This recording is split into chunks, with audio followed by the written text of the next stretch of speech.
Kisah ini bermula dengan B yang seperti bisa kalian lihat adalah seorang hantu. Namun, itu bukanlah hal terburuknya. Masalahnya adalah dia terjebak di dalam rumahnya. Setiap kali dia mencoba untuk keluar, sebuah penghalang tak terlihat mencegahnya. Untungnya, dia tidak harus berbagi rumah dengan siapapun karena dia sendiri yang bertugas menakut-nakuti calon pembeli. Sampai suatu hari, seorang pemuda pindah tanpa kunjungan sebelumnya dari agen properti. Pemuda itu yang bernama Cole hanya melihat harga rumah tersebut yang telah diturunkan lebih dari 12 kali karena dianggap berhantu dan dia memutuskan untuk menerimanya. Sekarang dia memiliki seorang pemuda sebayanya yang tinggal di rumahnya dan meskipun keinginan awalnya adalah untuk mengusirnya, ini adalah pertama kalinya seseorang yang masih muda masuk ke sana. Jadi rasa penasaran terhadap Cole mulai menyelimutinya. Saat Cole merapikan barang-barangnya di lemari, dia secara tidak sengaja menabrak dinding dengan sepatunya dan menemukan sebuah pintu rahasia. Di dalamnya terdapat sebuah buku merah yang tampak berusia ratusan tahun. Sampulnya sangat indah dan di dalamnya terdapat foto-foto B, satu foto untuk setiap hari ulang tahunnya, yang memungkinkan Cole mengamati bagaimana dia tumbuh hingga menjadi seorang remaja yang cantik. Namun setelah itu tidak ada lagi foto, karena pada usia 18 tahun B meninggal dunia. Dan sisa ruang yang ada di sana kosong. Tiba-tiba, buku itu tertutup dengan keras, dan setiap kali Cole mencoba membukanya kembali, hal ini terjadi lagi sampai sebuah cincin terbang keluar dari punggung buku dan jatuh ke lantai. Karena jatuh di atas karpet, cincin itu tidak mengeluarkan suara dan pemuda itu tidak menyadarinya. Tetapi keesokan paginya, saat dia bersiap untuk pergi, dia akhirnya menginjaknya. Dan setelah rasa sakit awal berlalu, dia memungutnya dari lantai. Itu adalah sebuah cincin emas dengan 4 batu permata yang berkilau bahkan tanpa cahaya langsung. Cahayanya menghipnotis dan Cole tidak bisa menahan diri untuk memakainya, tetapi begitu dia memakainya, dia mendengar suara beat tepat di belakangnya. Saat dia berbalik, dia melihat gadis yang ada di dalam foto itu. Dee sangat senang karena Cole bisa melihatnya, tetapi rasa takut memaksanya untuk melepas cincin itu. Saat itu juga dia berlari untuk memeriksa buku tersebut dan membandingkan hantu yang baru saja dia lihat dengan gadis di dalam foto. Setelah beberapa menit, dia memakainya kembali dan Bee masih ada di sana. Dia memohon kepada Cole agar tidak melepasnya. Sudah lebih dari 100 tahun sejak dia bisa berbincang dengan seseorang. Dia menceritakan sedikit kisahnya untuk menenangkan Cole dan membuatnya mengerti bahwa dia tidak akan menyakitinya. Ternyata saat ulang tahun ke-18, dia mengunjungi Museum Nasional, mencuri cincin itu karena terpesona, namun tepat setelah keluar dari museum, dia tertabrak mobil dan meninggal dunia. Saat dia terbangun, dia berada di rumahnya. Pada saat itu dia mengira dirinya beruntung masih hidup, tetapi saat mencoba untuk keluar, dia menabrak penghalang dan butuh waktu lama baginya untuk menyadari bahwa sebenarnya dia sudah mati dan terjebak di dalam rumah tersebut. Kalau bagi Cole, rasanya berbicara selamanya, pemuda itu bilang harus fokus pada tugasnya lalu melepas cincin itu. Ia tak mau berteman dengan hantu, tapi B tak berniat pergi. Dia harus mengerti bahwa sudah seabad dia tidak berbicara dengan siapapun dan begitu kamu mulai, mustahil untuk berhenti. Sementara pemuda itu mencoba mengerjakan tugasnya, B terus bertanya kepadanya tentang poster-poster artis yang dia tempel di dinding dan mereka menemukan bahwa keduanya sama menyukai musik. B tumbuh besar di sebuah konservatori, jadi dia bisa memainkan banyak alat musik. Dalam kasus Cole, kecintaannya pada gitar adalah bawaan lahir dan sekarang mereka memiliki topik pembicaraan yang keduanya nikmati. B memohon agar dia memainkan sesuatu untuknya, tetapi Cole menolak. B tidak menyerah sampai pemuda itu mengaku bahwa dia tidak pernah memainkan gitarnya sejak ayahnya meninggal. Dengan marah, dia melepas cincin itu dan menyimpannya di dalam laci, mencoba mengabaikan B sepanjang sisa hari itu. Keesokan paginya, saat dia sarapan dengan ibunya, tempat garam mulai melayang. Itu adalah B yang mencoba menarik perhatiannya dan dia melakukan segala cara agar ibunya tidak menyadarinya. Dia segera naik ke kamarnya memakai cincin itu dan menjelaskannya kepada B.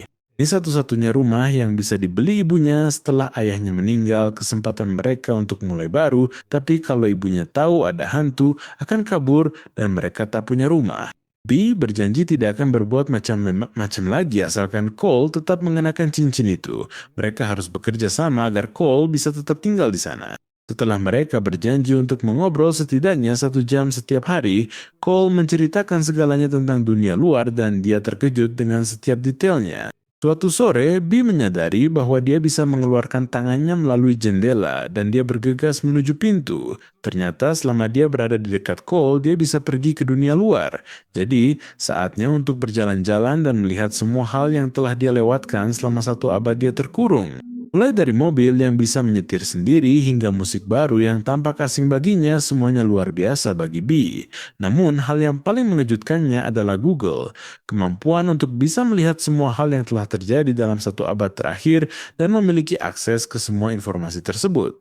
Bee menghabiskan waktu berjam-jam sampai malam tiba dan mereka pulang. Sebelum Cole tidur, Bee memohon diantar ke sekolah besok, tapi Cole ragu. Kalau terlihat bicara sendiri, gawat sekali. Meski Cole menolak, Bee tetap mengikutinya besok. Di koridor sekolah, Lydia, pujaannya, mendengarnya bicara sendiri lalu mengira dia gila. Karena tidak mampu mengarang kebohongan yang masuk akal, karena Bee terus berbicara di telinganya, Cole melanggar janjinya dan melepas cincin itu, terbebas dari Bee selama beberapa detik dan bisa mengobrol dengan Lydia. Lydia memperhatikan cincin itu dan bertanya dari mana dia mendapatkannya. Cole mengatakan yang sebenarnya dia menemukannya di loteng rumahnya dan hanya memakainya karena terlihat keren. Namun, Lydia terus terbayang dengan cincin itu. Dia tahu dia pernah melihatnya sebelumnya dan dia lari dari sekolah langsung menuju toko barang antik milik orang tuanya. Di sana, dia menemukan sebuah buku di mana dia melihat cincin yang sama. Cincin itu dibuat oleh seorang Firaun untuk istrinya yang ingin agar mereka tetap bersama bahkan setelah kematian. Itulah sebabnya cincin itu disebut cincin kekasih fana dan memiliki kembaran. Legenda mengatakan bahwa siapapun yang berani memisahkan cincin-cincin itu akan mati dengan cara yang mengerikan dan jiwanya akan terjebak di bidang astral sampai cincin-cincin itu disatukan kembali. Dengan begitu terungkap bahwa Bee hanya mencuri satu bagian dari cincin tersebut. Pada kenyataannya itu adalah cincin ganda.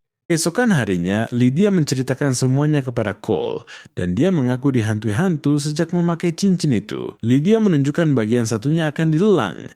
Jika keduanya bersatu, hantunya pergi ke alam baka. Dengan gembira, Cole kembali ke rumah untuk memberitahu Bee bahwa dia bisa bebas, tetapi saat tiba, dia menemukan bahwa Bee telah menghias seluruh kamarnya seolah-olah itu adalah sebuah panggung. Dia ingin mendengarnya bernyanyi, dan Cole tidak memiliki keberanian untuk mengatakan yang sebenarnya saat ini, jadi dia hanya menuruti keinginannya dan memainkan gitarnya untuk Bee menciptakan momen yang sangat romantis. Sejenak pemuda itu berpikir bahwa Bee menikmati hidupnya sebagai hantu dan mungkin dia tidak ingin bebas dari kutukan itu, jadi dia tidak mengatakan apa-apa malam itu. Beberapa hari kemudian, Cole menerima pesan dari Lydia yang menanyakan apakah dia membeli cincin itu di pelelangan, tetapi dia benar-benar lupa dan cincin itu telah terjual kepada orang lain. Bee memperhatikan perilakunya yang aneh dan bertanya apa yang terjadi. Merasa terjebak, Cole mengakui segalanya tentang kutukan yang menahannya dan kemungkinan untuk menjadi bebas. Awalnya, Bee merasa senang, dia sudah begitu lama terkurung dan sekarang ada cahaya di ujung terowongan. Namun, ia sadar Cole sudah tahu hal ini sejak lama dan menyembunyikannya. Ia marah dan mengonfrontasinya. Ia bukan teman imajinasi yang hadir saat dibutuhkan saja. Ia dulu manusia. Cole tidak tahu bagaimana rasanya melihat mereka semua mati sementara dirinya tetap muda dan sedih selama bertahun-tahun. Setelah pertengkaran itu, Cole akhirnya menyadari kesalahan yang telah dia perbuat, tetapi pelelangan itu bersifat anonim.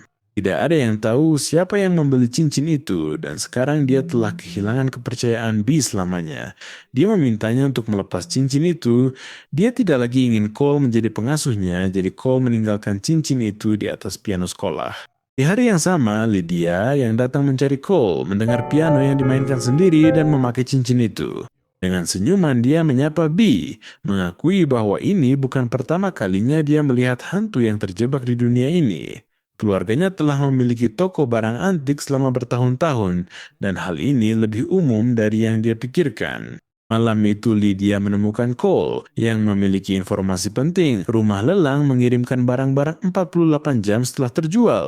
Jadi cincin itu seharusnya masih ada di museum. Jika mereka bergegas, mungkin mereka punya kesempatan. Tetapi sebelumnya, Cole harus menawarkan permintaan maaf yang tulus kepada Bee karena telah membohonginya. Setelah terselesaikan, mereka berangkat menuju kota. Dengan menggunakan kekuatan hantunya, Bee berhasil membuka setiap pintu tanpa memicu alarm. Di dalam gudang mereka menemukan kotak berisi bagian lain dari cincin tersebut. Cincin itu bersinar sama seperti pasangannya. Pada saat itu Cole bertanya apakah dia sudah siap.